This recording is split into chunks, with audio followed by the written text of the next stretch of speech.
सर्वांना नमस्कार। आज आपण बनवणार आहोत मस्त झणझणीत सावजी स्टाईलची पाटवडी। सर्वात प्रथम ना आपण इथे वाटण तयार करून घेऊयात। अद्रक लसूण आणि 3-4 मिरच्या आणि कोथिंबीरीचे कोळे देठ असतात ना ते आपण वाटणात घेऊयात।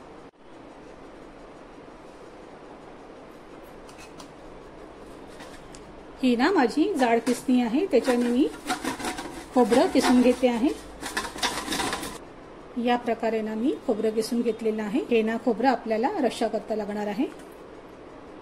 अर्धी वाटी ना खोबरे मी बारीक किसणीने किसून घेते आहे। या प्रकारे मी खोबरं किसून घेतलेलं आहे। 4 ना मी मीडियम साइजचे कांदे घेतलेले आहे। 3 कांदे आपण रस्सा करता कापून घेणार आहोत आणि 1 कांदा बेसन वडीच्या फोडणी करता कापून घेणार आहोत।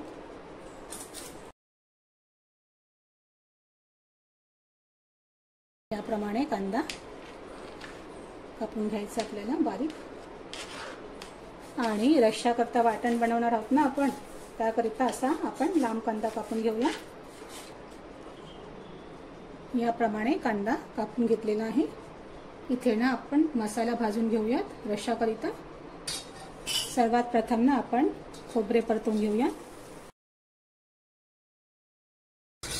आपण ना 1 ग्लास बेसन पीठ घेणार आहोत, त्यानुसार आपण मसाल्याची तयारी केलेली आहे। लालसर गुलाबी रंगावरती आपण छान खोबरे भाजून घेऊया। यामध्ये 1 टीस्पून आपण खसखस टाकणार आहोत।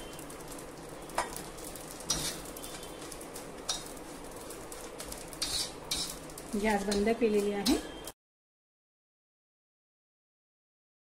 थोडं तेल टाकून घेतलेलं आहे। आता आपण कांदा भाजून घेऊया व्यवस्थित।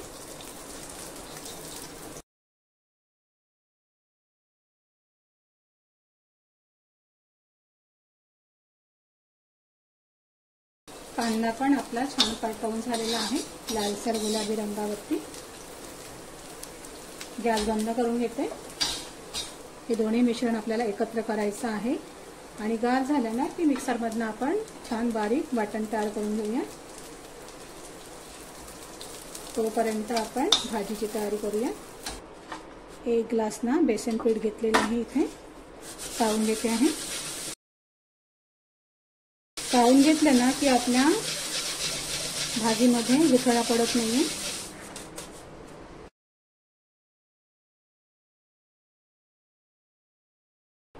कांदा खोबऱ्याचं वाटण आहे ना मिक्सर मधनं काढून घेते मी।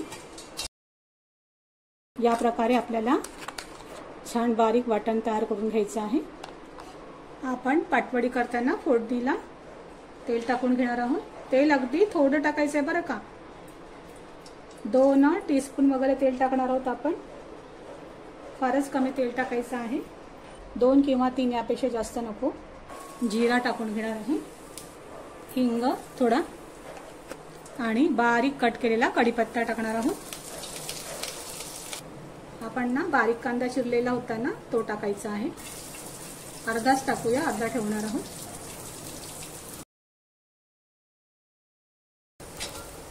कांदा थोडा गुलाबी लालसर परतवून घेऊया आणि यामध्ये टाकणार आहोत आपण खसखस अर्धा चमचा टाकणार आहोत। 1 टीस्पून आपण वाटण टाकणार आहोत अद्रक लसूण मसाल्याचं।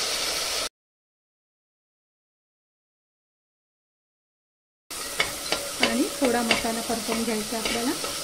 हळदी पावडर, धने जिरे पावडर आणि तिखट पावडर। तिखट पावडर तुम्हाला कसं हवं आहे ना तसे टाकायचं आहे।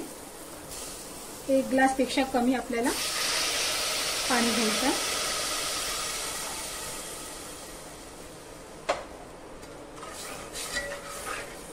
आणि चवीनुसार मीठ टाकणार आहोत।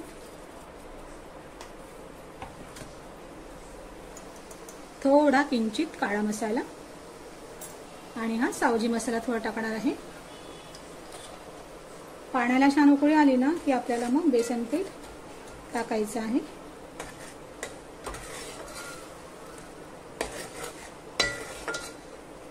यामध्ये आपण कांदा खोबऱ्याचं वाटण टाकलेलं नाहीये।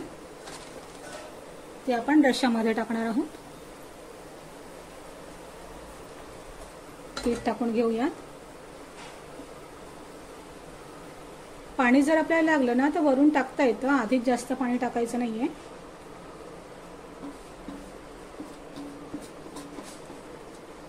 गॅस कमी करूया.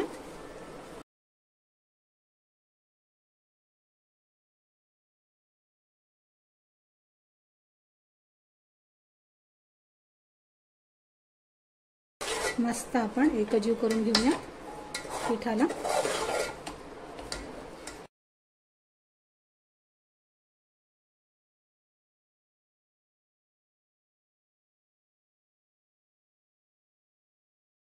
झटपट बेसन टाकायचं आणि झटपट आपल्याला एकजीव करायचं आहे, नाहीतर आपल्या गुठळ्या पडतात.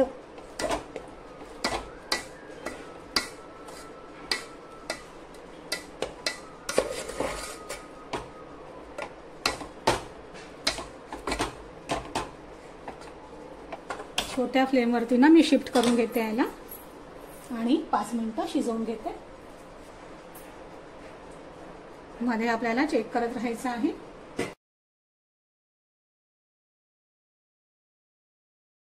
थोडा पाण्याचा हबका देणार आहे वाफ येण्याकरिता.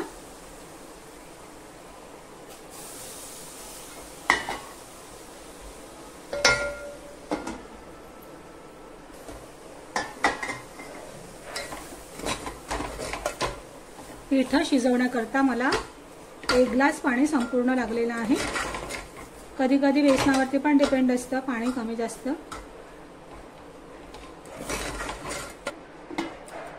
वड्या पाडण्यासाठी ना आपण तेल टाकून घेऊया थोडं परातीमध्ये.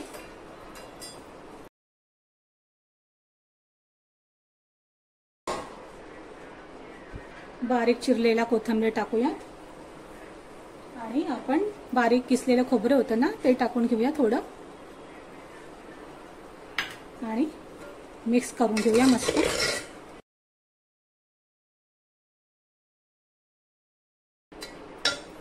ताटामध्ये काढूया.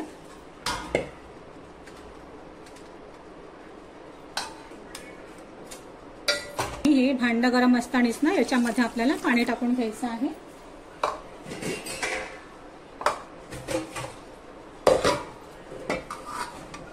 हे आपल्याला वाया जाऊ द्यायचं नाही आहे. बेसनाची खरबट आपण रश्श्यामध्ये वापरणार आहोत.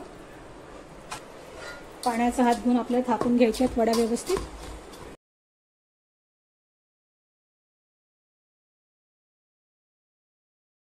वड्यांच्या सारणाला व्यवस्थित दाबून घट्ट वड्या वळून घ्यायच्या आहेत.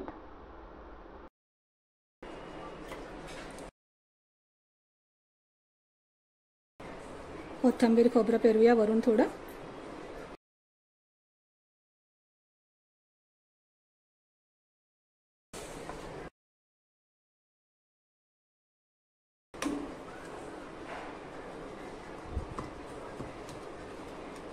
मस्त वड्या पाडून घेऊयात आपल्याला पाहिजे त्या आकाराचे.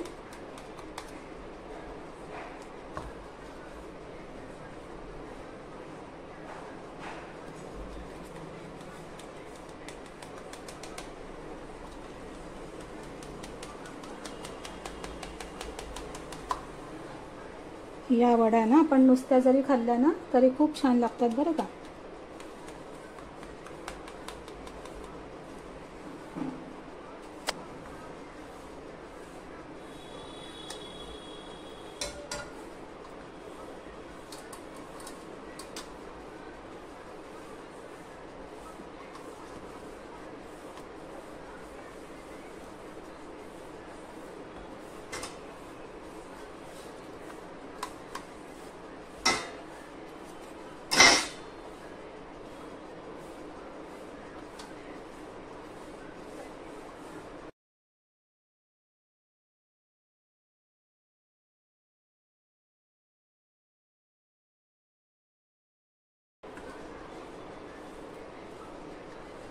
कॉर्नरच्या वड्या आहेत ना त्या आपण खाण्याकरता ठेवणार आहोत आणि ह्या छान चौकोनी झालेल्या आहेत ना त्या आपण रश्श्यामध्ये टाकणार आहोत. थोडी राई टाकून घेतलेली आहे, थोडा जिरा आणि आपण कांदा कापलेला होता ना मगाशी त्यातला थोडा अर्धा ठेवलेला तो कांदा टाकणार आहे आणि कढीपत्ता,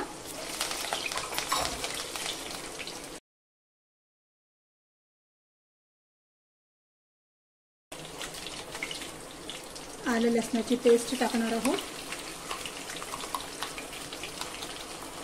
2 चमचे,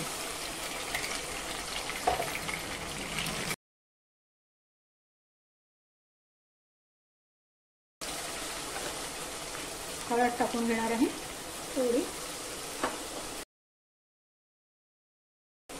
आणि लाल तिखट आपल्याला पाहिजे तेवढं तिखट करायचं आहे।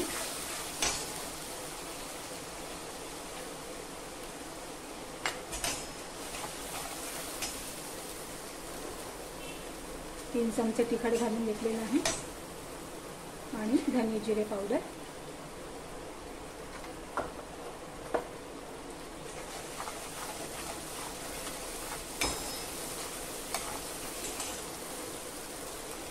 तिखट छान परतून घेऊया। गॅस कमी करते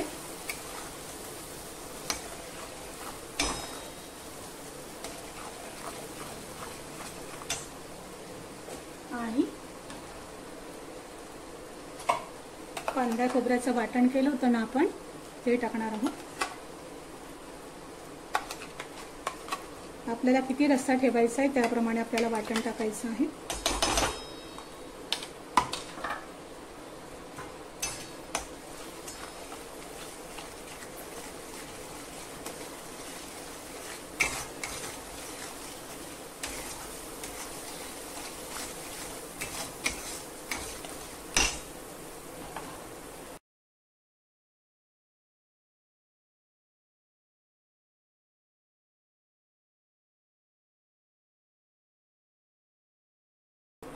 मस्त शिजवून घेऊया तेल सुटेपर्यंत।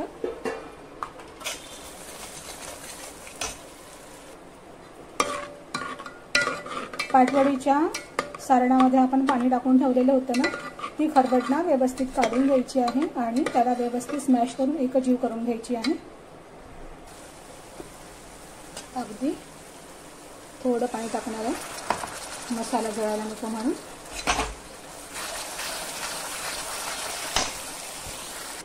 हे बघा हाताने एकजीव केलेला आहे आणि हे सारणाचं पाणी उकळी येईस्तोवर गरम करून घेणार आहे आणि मग हेच पाणी मसाल्यामध्ये टाकायचं, आपल्याला वाया जाऊ द्यायचं नाहीये। दोन्ही पॉट आहे ना व्यवस्थित धुवून मी वाटणाचं पाणी टाकून घेत आहे मसाल्यामध्ये।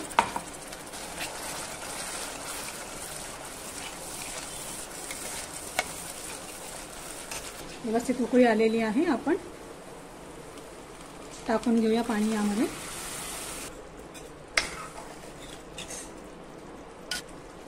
आपल्याला किती रस्सा हवा आहे ना त्याप्रमाणे आपल्याला पाणी टाकून घ्यायचं आहे। गरम पाणी उकळतं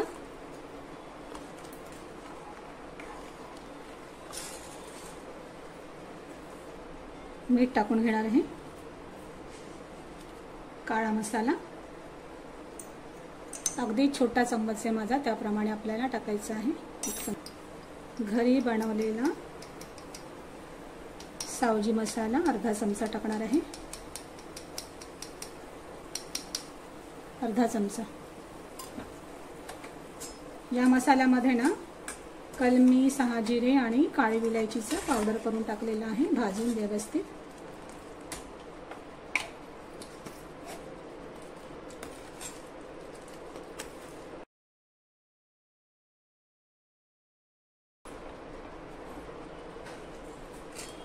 अगदी आपल्याला मंद आचेवरती ठेवायचं आहे ना, म्हणून मी त्याप्रमाणे ठेवलेलं आहे भांड। यामध्ये ना एक वडी टाकून बघूयात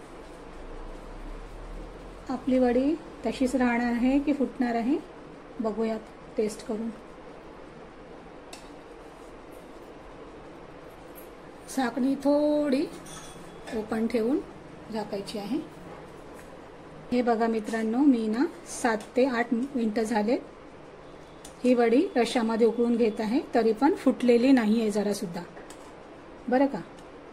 तर नागपूर स्पेशल सावजीची ट्रिक अशी आहे, जेव्हा आपण वड्या बनवतो ना तेव्हा अगदी किंचित तेल टाकायचं, अगदी थोडंसं, अर्धा टेबलस्पून किंवा 3 टीस्पून वगैरे टाकायचं आपल्याला तेल.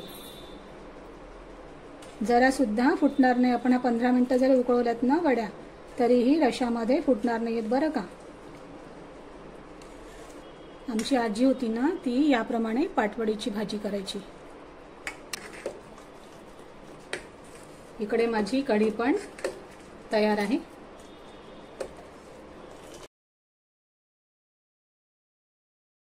सगळ्या वड्या मी टाकून घेणार आहे आता.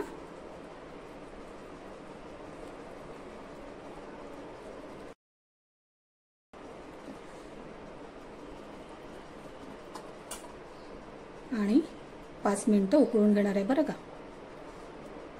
फुटणार नाही आहेत त्या,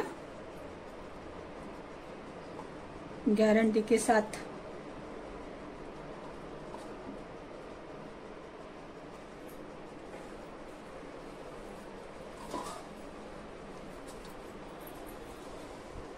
एवढ्या कट केलेल्या वड्या होत्या ना कॉर्नरच्या, त्या मी खायला ठेवणार आहे.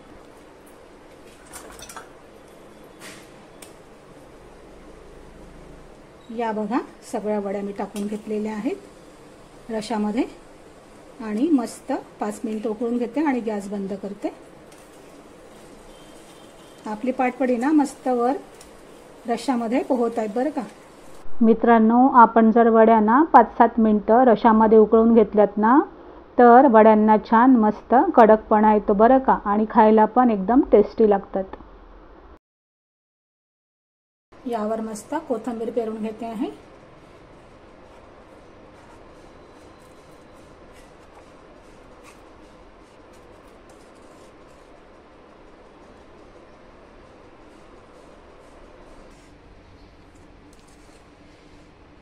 काय मस्त सुगंध दरवळतोय भाजीचा. एकच नंबर झालेली आहे आपली भाजी.